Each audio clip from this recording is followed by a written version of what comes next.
बहुत सारी listed companies में से कुछ चुनिंदा कंपनीज ढूंढ के लाए हैं आपके लिए, जिसे कहते हैं ना बुल्स आए।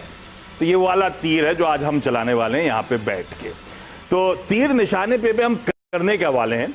दरअसल हम लोग उन कंपनीज की आज बातचीत करने वाले हैं जिनके साथ काफी सारी बीच में दिक्कतें आई थी, प्रॉब्लम्स आई थी, चैलेंजेस थे, तगड़े कंसर्न्स थे, और उन कंसर्न से ये कंपनी स्मार्टली उभर के आई और आज जहां खड़ी हैं वो बड़ी अट्रैक्टिव लेवल्स हैं जिस पे खड़ी हुई हैं।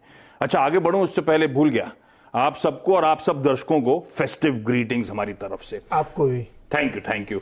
तो अब सबको दिखाइए स्क्रीन पे, तो आपको वैसी फेस्टिवल नजर आएगा, रंग बिरंगे सब आज और ट्रेडिशनल ड्रेसेस में आपको यहाँ पे नजर आएंगे। हाँ। एक आदमी दो के बराबर है, तो ये दशानंद तो आप 5 को 10 कह रहे हैं, 5 into 2। अभी आपने बोला आपने कहा रावण जी पे चलाया था। अरे बहुत ज्ञानी आदमी था। मुझे याद आया, आपने रामायण देखी होगी, टीवी पे अभी फिर से आई थी। तो जब कोई रावण के दरबार में श्री राम कहता था तो वो जोर से बोलते थे श्री मत कहो। वैसे मुझे लगा अभी कोई कहेगा जी मत कहो। हाँ, इसमें एक सरप्राइज पैकेज भी है जो प्रोग्राम के आगे। अच्छा, अरे बहुत मजेदार होगा। कौन आ रहा है? हमको रावण आ रहा है, मारने मिलेगा क्या? ऐसा पता नहीं, कुछ भी हो सकता तीर है। चलाने मिलेगा। नहीं, आपने चलाया पहले क्या? हाँ, बचपन में बहुत चलाया। हाँ, तब ठीक है, नहीं तो पता नहीं कहाँ मैंने चलाया है, कहाँ गया वो पता नहीं। कहाँ लगा मुझे नहीं पता। चलिए कंपनियों के साथ शुरुआत करी जाए। तो एक एक करके यतिन, हाँ। आज उधर से शुरू करते हैं। पहली कंपनी को आप मोबाइल खोल लो अपना जब तक। तो नहीं तो मैं कहूंगा पहली कंपनी, क्योंकि मेरी जो पहली कंपनी है ना वो श्री राम से ताल्लुक रखती है। अच्छा, क्योंकि इंडिया के नंबर 1 ब्रोकर जीरोधा के साथ जुड़िए, जहां पर आपका ब्रोकरेज कुछ भी नहीं लगेगा। ब्रोकरेज लगेगा तो सिर्फ इंट्राडे ट्रेड में, वह भी सिर्फ 20 रुपए। तो दोस्तों, अकाउंट ओपनिंग की लिंक डिस्क्रिप्शन में है, जाइए लिंक पर क्लिक करके जीरोधा में अकाउंट ओपन कराइए। हम ये कहते हैं ना श्री राम विष्णु का अवतार है, तो बाल कृष्ण भी ऐसा एक स्टॉक है जिसके बारे में हम बात करेंगे। इसमें ऐसा है सुमित के कंपनी ने एक बहुत बड़ा capital expenditure plan, capex plan, एक नई फैक्ट्री लगाने का प्लान अनाउंस किया था। लेकिन जिस तरीके से अमेरिकन मार्केट्स में बड़े टायर्स की डिमांड गिर गई, क्योंकि ये है ना एक बहुत ही बड़े किस्म के टायर्स बनाते हैं जो मूविंग जो ट्रक्स होती हैं और जो स्पेशलाइज्ड क्रेन्स होती है ना, उनके ये off tyre roads, off road vehicles के लिए ये टायर्स बनाते हैं। और इन्होंने रिसेंटली अनाउंस किया कि जो केपेक्स ये लोग करने वाले हैं अमेरिकन मार्केट्स में, लगभग 700 करोड़ की लागत वाला, वो रोक देंगे। इन्वेस्टर कंसर्न्स काफी सारे थे क्योंकि केपेक्स का प्लान बहुत बड़ा था और डिमांड एकदम से ठप हो गई थी। ये ओवरऑल जो डेट रिडक्शन प्लान है केपेक्स इन्होंने कैंसिल कर दिया है। तो कहीं ना कहीं ये हेल्प करेगी बैलेंस शीट को मजबूत करने में, कैश फ्लोज को मजबूत करने में। अच्छा, कहीं ना कहीं जिस हिसाब से इकोनॉमिक एक्टिविटी के डेटा पॉइंट्स आ रहे हैं, पिछले दिनों हमने ये देखा है कि टायर कंपनीज में अच्छी खासी डिमांड रिवाइवल हुई है, क्योंकि गाड़ी एक बिकती है, टायर 4 बिकते हैं, स्कूटर एक बिकता है, टायर 2 बिकते हैं। तो स्टेपनी भी बिकती है। तो जिस हिसाब से ओवरऑल ग्रोथ का सेटअप है, कहीं ना कहीं ये 3 लाख मिलियन टन की जो कैपेसिटी है और 160 देश में इनका कारोबार फैला हुआ है। इनकी ऑफिस यहीं लोअर परेल में हमारे ऑफिस के पास ही है। और इनके जो दिग्गज क्लाइंट्स हैं जैसे जेसीबी, फरारी, टाफे, जो कि एक कमर्शियल व्हीकल प्लेयर है अमेरिका में, तो ये इनके सब दिग्गज क्लाइंट्स हैं। और अगर इकोनॉमिक रिवाइवल यहां से होता है और कंपनी की बैलेंस शीट मजबूत है, तो कहीं ना कहीं इसका फायदा जो है कंपनी को आने वाले दिनों में पहुंचेगा, ऐसा एनालिस्ट लोगों का व्यू है। और जिस हिसाब से कंपनी ने इन्वेस्टर के कंसर्न्स को एले किया है, जो बुराइयां थी इनमें उनको सुधारने पे जो फोकस किया है, वो एक एप्रिसिएशन की बात है। और आपकी स्क्रीन पे अभी इनका प्रॉफिट ट्रेंड भी आएगा, जिस हिसाब से लगभग 700 करोड़ रुपए कमाने वाली कंपनी FY20 पे 1000 करोड़ तक पहुंच गई है। तो आने वाले दिनों में यहाँ जो इनकी जो आय है, इनको कहीं ना कहीं एक बढ़त फिलिप जरूर मिलता हुआ दिखाई दे रहा है। तो इनके साथ दिक्कत जो है कि लंका खुद ही पहुंच गए रावण के पास, है ना, फिर भाग के आ गए, तो समय पे सुधर गए। वो केपेक्स यूएस के अनाउंस करा तब बड़े कंसर्न्स थे, बहुत तगड़ी पिटाई हुआ, बिल्कुल सही कह रहे हो। जब से वो केपेक्स विड्रॉ करने की खबर आई थी तब से वापस स्ट्रीट का भरोसा बढ़ना शुरू हुआ और ये स्टॉक अभी भी बहुत अट्रैक्टिव, जैसे कि यतिन आपको बता रहे हैं। सुमित, अगला स्टॉक कौन सा बालकृष्ण के बाद? देखिए, इतना तो मेरे पास वैसा कोई स्टॉक नहीं था, लेकिन हाँ, एसएल प्रोपेक्ट मैंने आज चुना है। ऐसा कोई स्टॉक नहीं था वो बालकृष्ण तक पहुंच गए, युगो में पहुंच रहे थे, अच्छा वहां अच्छा तक तो नहीं हाँ, तो अपना पहुंच लॉजिक ऐसे ही है कि कोई दिक्कतों से उभरी नहीं, कंपनी तो दिक्कत से बहुत उभर गई है। रादर जिस तरह का फेरबदल हुआ है मैनेजमेंट में, उसके बाद से तो मतलब ट्रांसफॉर्मेशन ही हो गया इस कंपनी में। आप ऐसे समझिए 134-35 रुपए पे इसकी डील हुई थी और वहां से शेयर आज 300 रुपए की रेंज में पहुंच गया है। ईपीएल देख के कंफ्यूज ना हो, इसका पहले नाम एसएल प्रोपेक लिमिटेड था, तो अब वहां से वो नाम में फेरबदल, मैनेजमेंट फिरंगी हुआ तो नाम भी थोड़ा फिरंगी टाइप हो गया। तो ईपीएल लिमिटेड अब इसका नाम है, पहले एसएल प्रोपेक के नाम से कामकाज करती थी और मैनेजमेंट का बदलाव पिछले साल जून में कहीं हुआ था, जिसके बाद से इस कंपनी में ट्रांसफॉर्मेशन होता हुआ दिखाई पड़ा। इन्होंने अपनी डेट पे सबसे ज्यादा काम किया, क्योंकि पहला कंसर्न नहीं हुई था प्लेज और डेट, जो इस ग्रुप के साथ या इश्यूज रहे थे इस कंपनी के साथ इंडिविजुअली, उसको इन्होंने कम किया, अपने डेट को रिड्यूस किया और डेट रिडक्शन के साथ साथ अपने जो मार्की क्लाइंट्स थे उस पर इनका फोकस बढ़ाया। पहले से ही कंपनी बहुत अच्छे क्लाइंटेल और बहुत अच्छे प्लांट्स को होन करती थी, 130 देशों में कंपनी का कामकाज है।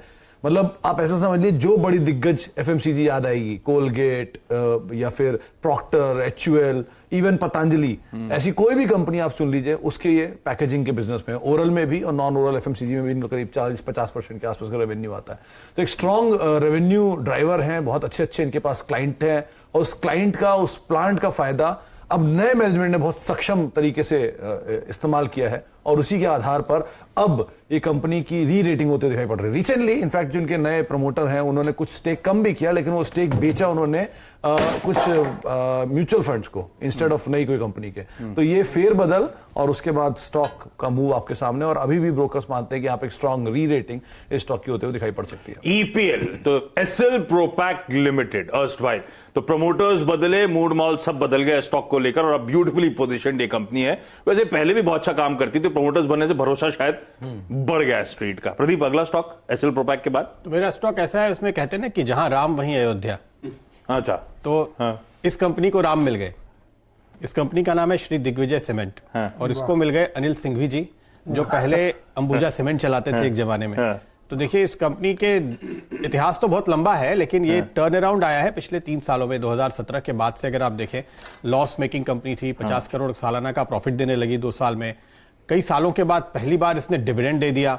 तो अभी भी छोटी कंपनी है, स्मॉल कैप है, लेकिन आप ये मान के चलेंगे और मेरा ये पक्के तौर पे मानना है कि छोटी कंपनी, अगर आप स्मॉल कैप मिड कैप में पैसे लगाते हैं तो हमेशा प्रमोटर या फिर सीईओ को देख के लगाना चाहिए। और ये एग्जांपल मैं पिछले 17-18 साल से दे रहा हूं। मैंने सेंचुरियन बैंक ऑफ पंजाब पे एक बार रिकमेंडेशन दी थी, वो 6 रुपए वाला स्टॉक 48 रुपए हुआ था, क्योंकि वहां पे प्रमोटर जो थे वो राणा तलवार साहब आए थे। मंदिर नहीं, भगवान देखिए। हाँ, भगवान देखिए, ये बहुत सही बात है। छोटा सा ही मंदिर हो, लेकिन भगवान की आस्था है तो एक दिन वहां पे तीर्थ स्थान बन जाता है। ये प्रदीप ने बहुत इंटरेस्टिंग बात बोली कि 8 रुपए वाला 48 रुपए के आसपास मल्टीबैगर हो गया। तो मुझे वो याद आ रही है, जब मैं छोटा था तब महाभारत देखता था ना, तो एक बाण छोड़ते थे तो 10-20 हो जाते थे। वो मल्टीबैगर हो गया ये, मतलब एक सिंगल बाण जो है वो 10 बन गया। हमारे ग्राफिक में एक ही छूट रहा है यार। मैं सोचा कि कुछ ज्यादा छूटेंगे। ये वो फाइनल वाला था ना जिससे मारा था। वो जो ग्राफिक्स का काम है वो अभी पीछे से हमारे जो डायरेक्टर साहब है वो करेंगे, तो आपको कई बार दिखेंगे। तो ये भी मल्टी बार होने वाला है। बिल्कुल होगा, इसकी पूरी आप उम्मीद लेकर चल सकते हैं। जिस तरह का टर्न अराउंड देखने को मिल रहा है, और सेक्टर तो देखिए मजबूत है ही, और आपको इस समय ये कह सकते हैं कि सेक्टर के बिल्कुल लो लेवल पर एंट्री का मौका मिल रहा है। तो सीमेंट में आप कहीं भी हाथ लगाइए, वो भागने की तैयारी में है। और यहां से, जैसे अभी आपने मॉर्गन की रिपोर्ट पढ़ी हो, तो वो कह रहे हैं कि साइकिल के लोएस्ट मल्टीपल पे ये स्टॉक चल रहे हैं सारे, दिग्गज भी और मिड कैप स्मॉल कैप तो खैर और भी बड़े डिस्काउंट पे हैं। ये स्टॉक अगर मैं आपको बताऊं तो इंडस्ट्री के पी से आधे मल्टीपल पे इस वक्त आपको मिल रहा है। दूसरे पैमाने पे भी अगर आप देखेंगे तो आपको वैसा ही वैल्यूएशन अट्रैक्टिव दिखेगा, इसलिए इस स्टॉक पे मेरी नजर है। बिल्कुल सही। तो श्री दिग्विजय सीमेंट, जहां पे मैनेजमेंट बदलाव, टर्न अराउंड स्टोरी और वैल्यूएशंस बहुत अट्रैक्टिव, इस स्टॉक को रडार पर रखिए। जैसे जतिन कह रहे हैं, एक बाण आप चलाएंगे तो मल्टीपल बाण बनते हुए नजर आएंगे। मल्टी बैगर हो सकता है ये स्टॉक। ऐसे बोल सकते हैं ना, छोटा बाण बड़ा धमाका। आज जतिन मूड में है। छोटा पैकेट। अगला स्टॉक नीरज जी कौन सा है? देखो, मेरा स्टॉक जो है बहुत दयालु किस्म का है। दयालु स्टॉक है? हाँ, वो मतलब जनता की सेवा विश्वास करता है। हाँ। सिर्फ अपने अंदर की बुराइयों को नहीं दूर करता, आपकी भी दूर कर सकता है वो। हाँ। तो उसका नाम है फाइजर। अच्छा, दवा वाली कंपनी। वो पूरी दुनिया में कोरोना मारने के लिए तैयार हो गया। और देखिए, खबर भी आ गई है कि मिड नवंबर में, अभी मैं उनके चेयरमैन का एक लेटर पढ़ रहा था, उनकी वेबसाइट पर पढ़ा हुआ है कि वो 3rd वीक नवंबर में इमरजेंसी कोविड की के वैक्सीन का अप्रूवल अप्लाई कर देंगे। तो इन्होंने इससे पहले भी बहुत सारी जो मानवता की सेवा वाली दवाइयां बनाई हैं और लगातार ही बनाते रहते हैं। मैंने कुछ नहीं कहा, ये उड़ता तीर आप ही ले रहे हो, मैंने सिर्फ बात कही है अपनी। तो वो शायद सबसे पॉपुलर पिल है जिसकी आप बात कर रहे हैं। हो सकता है, मैं नाम नहीं ले सकता, लेकिन बहुत जबरदस्त कंपनी है ये, और इसलिए चुना है इसको कि देखिए ये कोविड की वैक्सीन जिसकी पहले आ गई उसकी किस्मत बदल जाएगी, भगवान ने उसके बाद ना छू लेंगे उसको तो सोने का हो जाएगा। तो फाइजर इसमें लीड कर रहा है और ट्रम्प साहब ने भी देखिए नाम लेके बताया कि जॉनसन जॉनसन और ये फाइजर वगैरह ये सारे जो है कंपनियां इस पे लगी हुई हैं और बहुत जल्दी इनका हो जाएगा। नंबर्स स्क्रीन पे आपके दिख रहे होंगे, बहुत जबरदस्त है। 39-40% की प्रॉफिट ग्रोथ है, 15% का CAGR स्टॉक प्राइस का है, और ROC ROE जो भी आप देखते हैं वो सब जबरदस्त है इसमें। और सबसे अच्छी बात है कंपनी के ऊपर जीरो डेट है और 2200-2300 करोड़ रुपए कैश पड़ा हुआ है। तो अगर आगे एक्सपेंड करते हैं, कुछ और नई रिसर्च करते हैं तो फायदा है। अच्छी कंपनी इसलिए भी है कि इनकी जितनी भी दवाएं हैं वो रिसर्च बेस्ड है, और जो बीकरसूल आप लोग खाते होंगे मुंह में छाले की वजह से लीडिंग पोजीशन है, 60-70% मार्केट शेयर है इनका। तो एक ही नहीं 10-5 दवाएं मैंने देखी इनकी वेबसाइट पे जिसपे ये 50-60% मार्केट शेयर लेके बैठे हैं ग्लोबली। तो बहुत अच्छी कंपनी है, फॉरेन की कंपनी है, इस पे लेके बैठी है। और कोविड वाला जो तीर चलेगा ना जब, तो इस कंपनी के बारे में आगे हो जाएगी। और सबसे पहले शायद वो नवंबर के मिड में फाइलिंग की बात हो रही है, तो देखते हैं। रेस में सबसे आगे है और जो रेस में सबसे आगे होगा वो तगड़ी कमाई करने वाला है। तो ठीक है, फाइजर वो स्टॉक जिसने दुख दर्द दुनिया का बहुत सालों से क्या कहता हरा था, और अभी फिर से ही हम सबकी मदद के लिए कंपनी सामने खड़ी हुई है। इस स्टॉक पर आप रखिएगा। अच्छा, दिल्ली जाऊं उससे पहले एक और स्टॉक, इंडिया के नंबर 1 ब्रोकर जीरोधा के साथ जुड़िए, जहां पर आपका ब्रोकरेज कुछ भी नहीं लगेगा। ब्रोकरेज लगेगा तो सिर्फ इंट्राडे ट्रेड में, वह भी सिर्फ 20 रुपए। तो दोस्तों, अकाउंट ओपनिंग की लिंक डिस्क्रिप्शन में है, जाइए लिंक पर क्लिक करके जीरोधा में अकाउंट ओपन कराइए। इंडसइंड बैंक, अब ये वो स्टॉक है जो एक जमाने में 2000 के लेवल्स पे कामकाज करता था, और पिटते पिटते पिटते ये 200 रुपए 250 रुपए के लेवल्स पे आ गया। यानी कि ऑलमोस्ट 90% वैल्यू इरोजन हुआ इस स्टॉक में। और राम चले गए छोड़ के, हाँ? इसके राम चले गए। लोगों को डर ये था कि राम चले गए, रिप्लेसमेंट आएंगे नहीं आएंगे। ठीक है, उस तक प्रदीप से कह रहे, रमेश सोपती साहब थे, रिटायर हो गए। उस बीच एसेट क्वालिटी डिटोरिएट हो रही थी, क्योंकि इस तरह से स्टॉक पिट रहा था, लोग टटोल रहे थे रीजंस। तो टेलीकॉम का एक्सपोजर है भाई, इसीलिए दिक्कतें हैं, इस तरह की खबरें चल रही थी। और कोइंसिडेंटली ये वो समय था जब इसका एक पीयर बैंक येस बैंक को लेकर तमाम बैलेंस शीट के कंसर्न्स हाईलाइट किए जा रहे थे, तमाम दिक्कतें सामने आ रही थी। आपको याद होगा राणा कपूर साहब रोज हेडलाइन बना रहे थे। तो उस बीच में इसके साथ और पिटाई जो थी वो घराती चली गई। तो इस कंपनी के साथ दिक्कतें हो गई थी क्रेडिबिलिटी को लेकर। तो वो रावण था, और इसने ब्यूटीफुली उस क्रेडिबिलिटी को वापस रीस्टैब्लिश करने की कोशिश करी। करा क्या इसने पिछले 2 क्वार्टर्स में तगड़ी फंड रेजिंग करी। तो पहले Q1 में उठाए 3300 करोड़ रुपए, उसके बाद इस Q2 में उठाए 2500 करोड़ रुपए। तो capital adequately sufficient capital buffer create कर लिया ताकि अपनी बैलेंस शीट को प्रोटेक्ट कर सकें, अपनी बैलेंस शीट को ग्रो कर सकें। इसके साथ साथ जब ये फंड रेजिंग हुई तो भरोसा बढ़ा, जब इसके जो राम हैं प्रमोटर जो है हिंदुजा ग्रुप, उन्होंने पैसा डाला अपनी, ताकि इक्विटी 15% पे बना रखें, स्टेक बनाए रखें। उसके साथ साथ कुछ मार्की इन्वेस्टर्स चेक इन करते हुए नजर आए, जिसमें यूएस का वो हेज फंड था मेरे ख्याल से रूट वन ऑलरेडी इन्वेस्टेड था, उसने और पैसा डालने के लिए कमिटमेंट दिया। ICICI Pru, Tata investment, AIA, इस तरह के नाम आए तो स्ट्रीट का भरोसा बढ़ना शुरू हुआ। इस कंपनी ने बैलेंस शीट में भी प्रोविजनिंग वगैरह जो थी ना, बड़ी एडुकेट करी। कोविड के लिए 1200 करोड़ रुपए को प्रोवाइड फॉर करा, जो सेफगार्ड करता है इस बैंक को अगर कोई कोविड रिलेटेड डिस्ट्रप्शन आता है तो। कोर परफॉर्मेंस इस बैंक की इंप्रूव होती चली गई, और इस दौरान वैसे ऐसा नहीं था, हेल्दी रही कोर परफॉर्मेंस। और हमने देखा टेलीकॉम एज अ सेक्टर को लेकर जो सबके जहन में कंसर्न्स थे, कुछ हद तक या काफी हद तक अबेट होते हुए नजर आए। एक कंपनी शायद ऑन गोइंग बेसिस पे चलेगी नहीं चलेगी, गोइंग कंसर्न रहेगी नहीं रहेगी, वो कंसर्न भी शायद धीरे धीरे खत्म हो रहे हैं, क्योंकि उन्होंने नया लोगो अनवेल कर दिया। तो भरोसा बढ़ रहा है स्ट्रीट का। तो ये कैपिटल रेज जो हुआ, ये जो प्रूवन प्रोविजनिंग करी, उससे कॉन्फिडेंस बढ़ रहा है। Stock price to adjusted book पे मेरे ख्याल से 1 या 1.1 टाइम्स पे खड़ा हुआ है।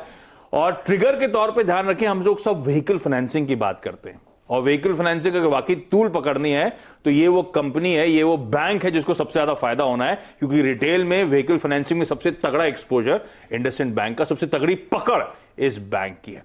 तो इसने काफी हद तक वो रावण दिक्कतें जो थी उनसे उभरा है और इस समय बड़ा अट्रैक्टिवली पॉइज्ड है और स्टॉक में आप देख भी रहोगे रुझान तेजी की तरफ बना रहता है आजकल।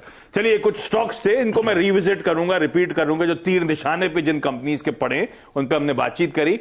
ब्रेक के उस पार दिल्ली जाऊंगा, दीपाली के पास, और एक इमेज के साथ छोड़े जाता हूं। इस तस्वीर के पीछे के जो रावण हैं उनसे आपको साक्षात मिलवाऊंगा ब्रेक के। दीपाली बताएं।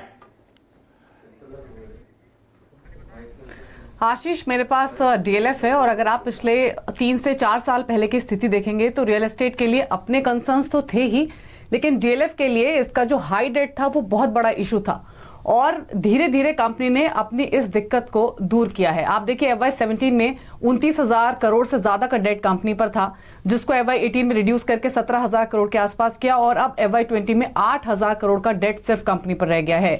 यानी लगातार कंपनी अपने डेट को रिड्यूस कर रही है और 3 साल में जो कर्ज है उसमें 1/3 कमी ऑलरेडी आ चुकी है।